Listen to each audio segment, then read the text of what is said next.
I'm a ticket salesman. That's what I do. I sell tickets for a living. Paddy Cosgrave, the man who took the Web Summit from a 150-person event in 2009 and grew it into one of the world's biggest tech conferences. With over 70,000 attendees at the last Web Summit in Lisbon and 25,000 attendees in the last summit in Qatar.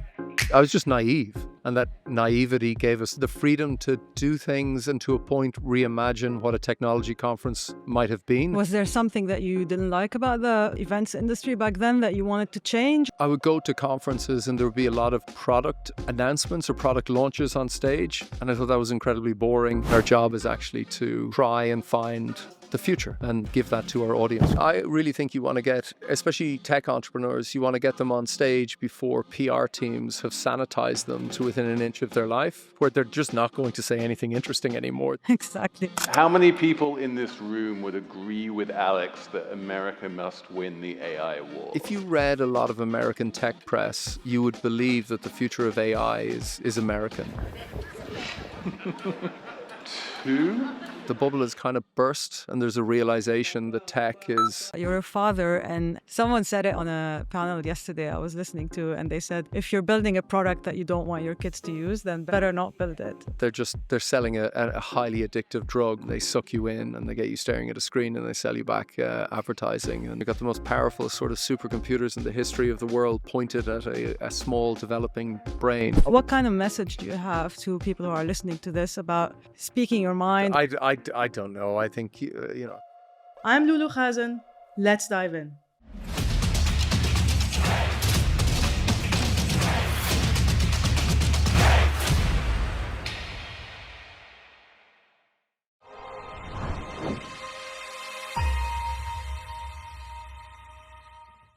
I'm super excited to be with you, Paddy, today, right here at Web Summit in Doha. This is the first time I'm recording a podcast at an event. So, one thing that came to mind is, you started this Web Summit back in 2009. So did you ever think back then that you're going to be standing here in Qatar 15 years later, in a global event? Yeah, I think the best way to answer this question is when... I got my first tennis racket or my first football. I did it because I was kind of inspired that I could win Wimbledon or the FA Cup or the Champions League. So when I started the event, in my mind, I imagined every possibility. And the most obvious possibility was complete failure with the first event. But, at some point, I think when you're starting anything, people normally say, and I think it's very conceited, did you ever imagine this thing would happen? Mm-hmm. And they say, oh no, never, just a humble guy. It's like, well, that can't be true. Everybody has an imagination where you can imagine every outcome. Usually you'll be quite kind of consumed probably with the worst outcome, especially when you're starting a company, but you also there has to be some small part of you that can imagine a future where the company that you're creating could be incredibly successful. And that drives you on. Did I ever think we would do Web Summit in multiple locations? I didn't at the time, but I certainly imagined that Web Summit could be this massive global conference that would bring together all of the most interesting startups, early stage startups in the world. And that's what Web Summit has kind of stayed true to. And, I hope that's what Web Summit in Qatar is, what people see. But your imagination has to fuel you. You have to believe that some huge outcome is possible, even if you, of course, don't want to articulate it to anybody at the time because you might be seen as clinically insane. You should at least have the imagination to contemplate every outcome, the greatest outcome and, of course, the worst outcome as well. What changed in you, though, like from back then? Because, as you get older in life, maybe you become more cynical or you get slapped in the face a couple of times. I mean, how are you today versus back then? I think the wonderful thing about starting something for the first time in an industry you have no idea about, which was conferences or events. I've no background, no training, no exposure. Ireland's no history of large conferences, nothing really above maybe 800 people. I was just naive. I had no idea what we were doing. We were making things up as we went along. We made tons of mistakes. And that naivety gave us the freedom to do things and to a point reimagine what a technology conference might have been. Had I come from the event industry, very defined ways of doing things, and they're established, and they definitely work. But in many cases, we came up with very alternative ways of running a conference, a large conference, and that seemed to resonate with some portion of people enough that it helped propel the event to the scale it is at today. Was there something that you didn't like about the events industry back then that you wanted to change, or did you just feel that you wanted to sort of set the agenda in terms of what people should be talking about when it comes to tech? Firstly, I would go to conferences and there would be a lot of product announcements or product launches on stage. And I thought that was incredibly boring. Yeah. And Sales pitches. sales pitches. Yeah. So we do the best that we can to sort of ban those from our stages. Yeah. And as a consequence, I think a lot of our stages are quite busy, and there are many stages and there are many seats and there are many people at those stages over 3 days, hundreds and hundreds of talks and speakers and then masterclasses on top of that. So we've tried to do that. The downside of that is you don't get the media hits. But, I just don't think it's that interesting to sit in an audience and listen to some new feature on a phone or some new gadget. I mean, you can just watch a YouTube video about that. Another component is just networking. Everything that we try build environmentally and all the software that we try build, we're trying to help an attendee who doesn't yet have a network establish maybe a little bit of a network. It's very different when you're, incredibly connected and you've achieved so much like you have. You have a very established network and you can go anywhere in the world and you're, there's probably people there and if you don't know people, there are a lot of people there where you have mutuals, basically. So we're trying to help people at the start of their journey as a startup. And I guess something that was distinct from most events is our largest team at Web Summit is product and engineering. We build software. We build all our own software to run our events. So we don't use anybody else's ticketing software. We use our ticketing software. The mobile app that attendees use is built by us. The mobile apps that security use is built by us. When we're in the build phase, constructing the venue, we have all of our own software to help make that run as efficiently as possible. And I think that's maybe, it's something that's different. It doesn't mean it's the best way, but it's another way of running large events, and it works for us. And I definitely think other conferences should think about, large ones anyway, should think about building their own software, because oftentimes white label software is fine for a small event, maybe 100 or 200 people, but when you scale and there's a lot of complexity, you're limited by that white labeled software. So you can't do a lot of the things that we do that I think improves the overall experience for our attendees. It does, I talk to a lot of early stage entrepreneurs because I invest in them. I mean, as you said, I've been in the ecosystem for quite some time, maybe nearly 2 decades now. So I'm well connected. It is quite daunting for people who are starting up, to go to these events and sort of like carve their path, so to speak, and meet people and so on. So I always hear this as a common concern. Like it's very difficult to meet people and to network. And it caught my eye. You put something on X. I think you said you want to hope to make the summit more intimate and community focused. So what do you mean by that? Well, a lot of the software that we built was geared towards helping individuals connect with other individuals that could be beneficial to their career or their business or their startup. And internally, our North Star, we refer to it as engineering serendipity. So building software to kind of engineer better networking.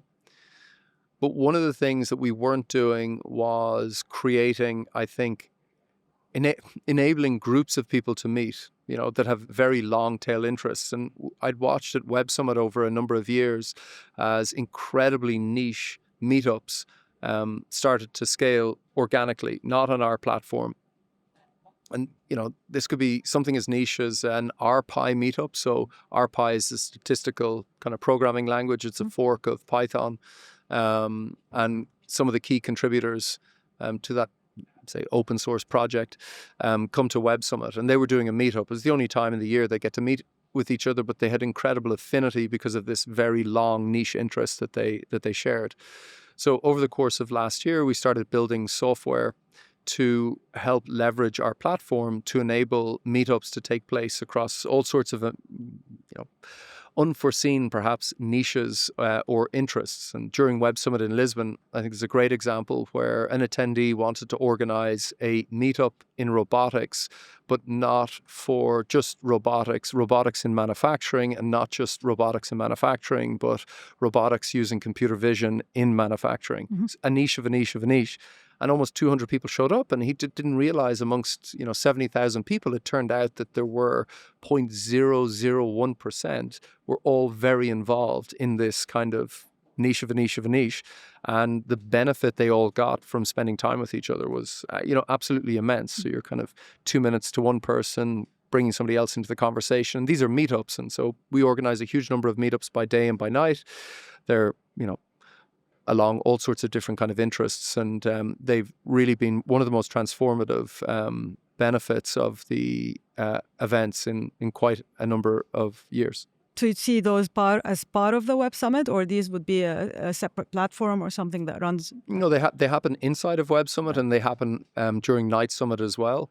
The thing that we can make possible for somebody who is involved in computer vision, in robotics, in manufacturing, we can make it very easy for them to find potential people to invite on our platform. And then we can make it very easy for people that are in that sector or related sectors find out about a meetup that should be relevant to them based on the sort of the data that we have on them. So it's kind of like we use some elements of AI to improve matchmaking and surfacing recommendations that are more relevant, potentially more relevant to you as an attendee. I am on a content creator meetup. Group. Oh, really? Part of a content creator group here at Web Summit. So it's been great. Yeah, there are also hundreds of WhatsApp groups and side events that are totally organic and independent of Web Summit. We've just kind of multiplied the sheer number of meetups by day and by night that happen to be happening at Web Summit. And I think when I go to other events as well, sometimes the greatest benefit is not necessarily wandering around the event floor, but it's instead going to these small dinners and mixers and breakfasts where the people do have something very specific in common that you might not know, but because you have this very high affinity, because of this shared interest, meeting each other is of high benefit. What else do you think would be different? You took a break recently, you wrote about it. You said you had the first time ever in 15 years, had some time to think, get feedback from people. So what else came out of it? There was an article written maybe 4 or 5 years ago in The Atlantic about Web Summit. And I think it captured in a single sentence maybe something I hadn't thought correctly about, that Web Summit is where people go to discover the future. And whilst it's very easy for tech events to be seduced by famous people or the biggest names today in tech or from recent years in tech, it's important that events that are focused on startups don't get away, don't lose sight of the fact that actually people are coming to their event to discover the future. And if you're going to discover the future, well, the people that are building the future aren't known today. They're unheralded. They're they're small companies. Yeah. And so you should be able to come to Web Summit, and 80% of the talks should be from people that you've probably never heard about and that you might be skeptical of. You see them on stage, you might even be a bit dismissive, and hopefully 5 years later that company goes on to do great things. And I think that's the role of a good tech conference.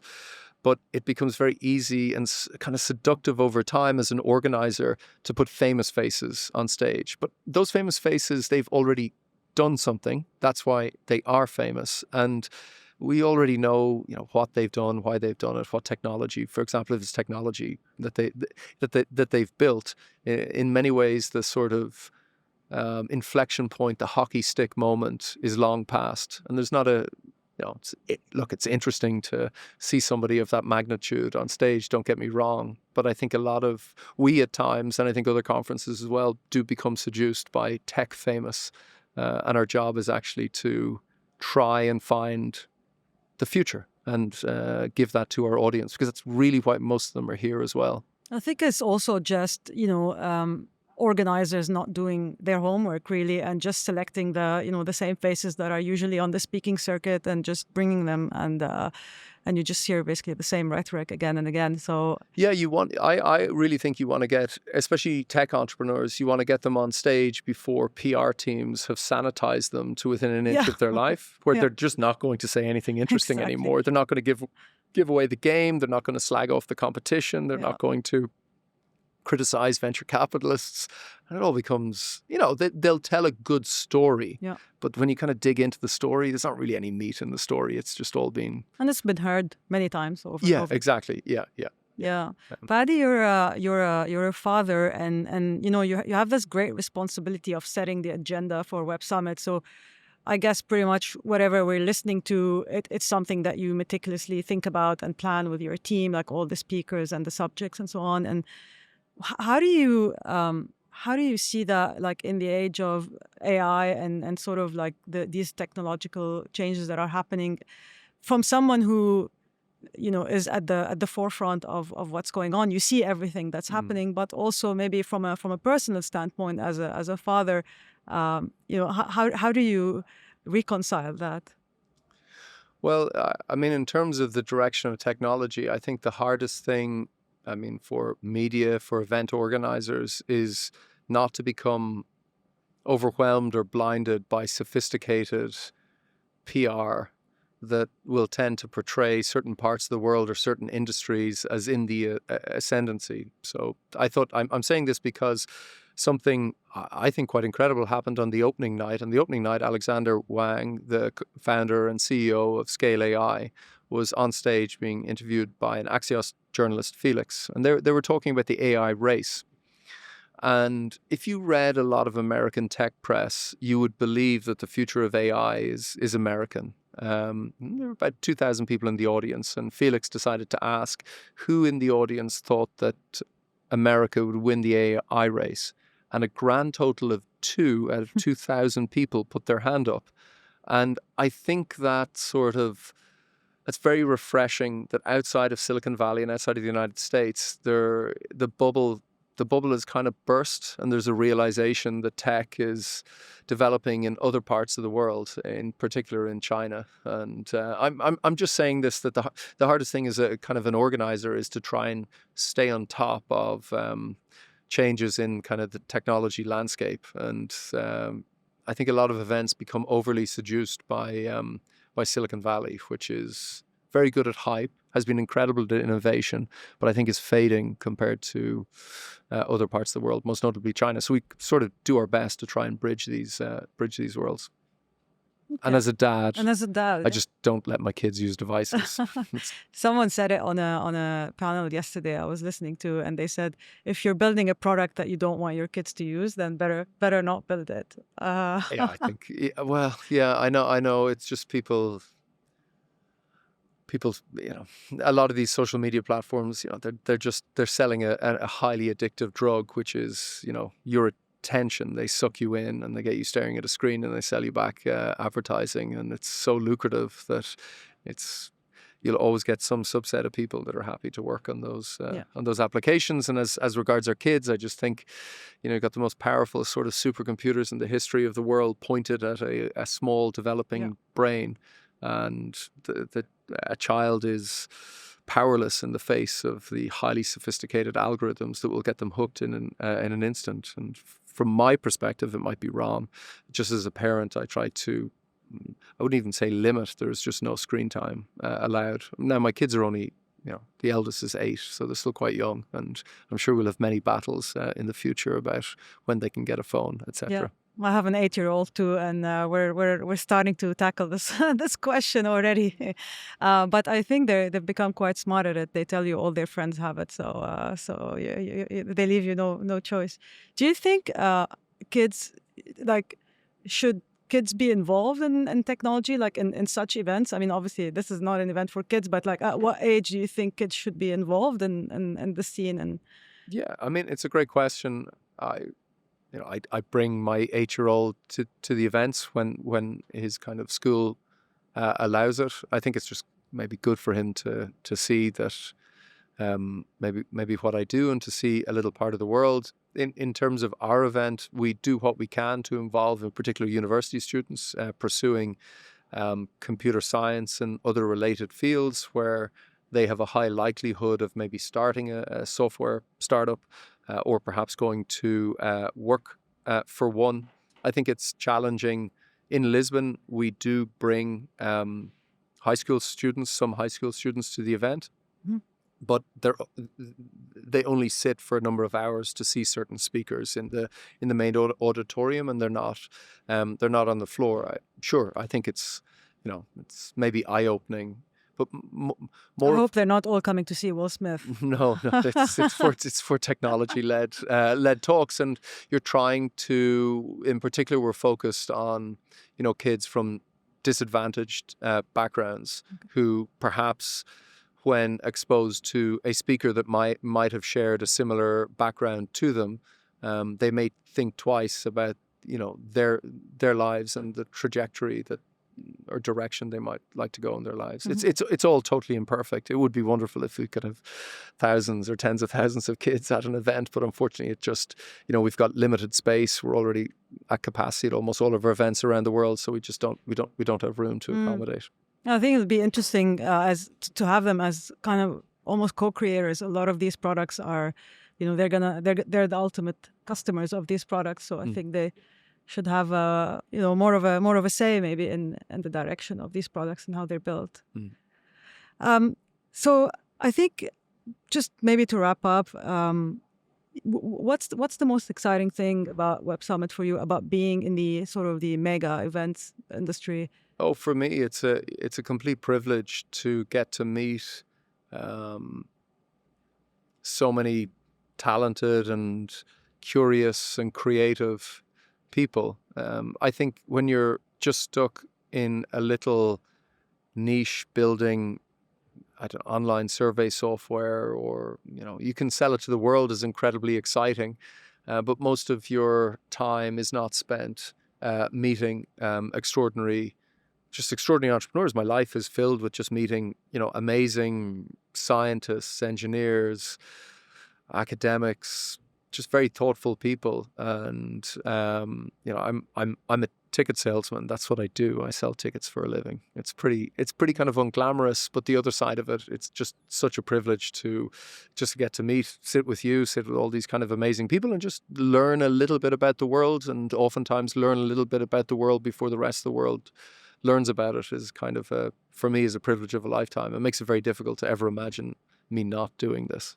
Yeah, it's definitely a great position to be in. I also read online that you like to spend a lot of time in nature, and I think you live on a farm, or? I live on a farm, So 3.5 hours from Dublin. 25,000 people, and then you need to just switch off. It's definitely the ultimate antidote. Like on Friday, I'll be back in Ireland. My wife runs a farmers market in the remotest part of Ireland. It's called Donegal, often referred to as kind of the forgotten county of Ireland, because there's no train to get you there. There's no motorway. I think one of the most beautiful places in the world. And it's not just me saying that, it's everyone from National Geographic to Lonely Planet. It's just an unusually harsh and stunning landscape where the Atlantic is at its wildest. And so if the cold, rain and wind are not your thing, then you just have to avoid it. But if you're okay traveling to the end of the world for a few days, it's such a beautiful place to go to.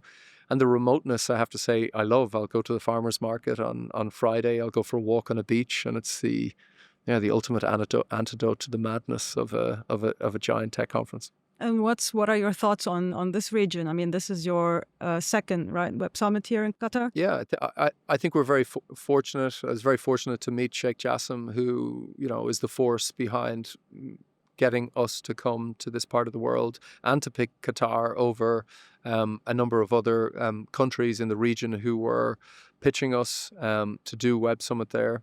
And I think after literally 500 years, the center of gravity on the planet, that's kind of economic, technological, diplomatic power, is shifting eastwards. Yes. Pulled by the immense gravitational force of China and India to a lesser degree. And I kind of grew up in a world where the maps, because the British had been the centre of the world, the Greenwich Mean Line, ran Yes. through London, and most of the maps had kind of London as the centre of the world. And for a while, more than half a century, it certainly shifted to Washington, D.C. And now I think it's just shifting eastwards all the way across the world. And it kind of ends, you end up with a situation where actually the Middle East kind of is becoming the centre of the new world. Geographically as well. Geographically, yeah. And, there's 5-6 billion person market if you fly 6 hours one way and 6 hours the other way. And it's, I think you feel it. I think sometimes, certainly in, Europe and the United States, I think people are battered with endless literally propaganda about the Middle East. And then they come here and they spend about 20 minutes and they realize they're deluded. And this region we don't live in tents and we don't ride the ride this camels. region of the world is absolutely booming. And it's only going in the right direction, whilst that place where people think is the place is, increasingly just a museum with all of its own problems. And I genuinely think over the coming decades, the number of Europeans, number of Americans who will move to Doha and elsewhere, I mean, it's already happening, is only going to increase. And that just reflects a half a millennia shift in the world. So what a time to be alive. There's a friend of mine who wrote a book. His name is Chris Schroeder. He's an American investor. He wrote a book called Startup Rising about 15 years ago, just basically to counter the narrative that the West has about the Middle East, and talked about all these amazing entrepreneurs building great things here. So it's definitely important to change the narrative and not paint the entire Middle East with the same brush. In ways, the centre of the world is always shifting. I mean, the West is quite quick to forget where it got, modern mathematics, telescopes, alphabet, numbers, the world is kind of always shifting. It just stayed pretty much in the Western Hemisphere for nearly 500 years, but it's shifting back to where it was probably for the previous 2,000 years. So there you go. It's exciting to be here for sure. Paddy, last question. I think we're living in a zero tolerance world. I feel like, there's no nuance anymore. You're either this or that. And what kind of message do you have to people who are listening to this about, speaking your mind or being accountable for what you say? Or I don't know. I think, as a human being, we're always susceptible to being, misled by false idols and scholars. And we all have a great capacity to think, and I think you just have to scrutinize the world as best you can. Sometimes you might be overwhelmed by the wrong information, but I think we all have the capacity to figure out the world for ourselves, and we probably should do that in a world kind of filled with, false narratives and misleading narratives and misinformation. But I've faith in people that every person is aspiring, I think, to do good in the world, and given just enough time and the tools, they can figure out exactly how the world works, and they aren't as easily misled as I think sometimes people worry. To have faith in people. Yeah, I have great faith in people. Great. Yeah. Well, thank you so much for your time. Thank you. Thank you. Thanks so much for tuning in. I hope you enjoyed it. Make sure you're subscribed to Conversations with Lulu on YouTube or your favorite podcast app to get notified when the next episode drops.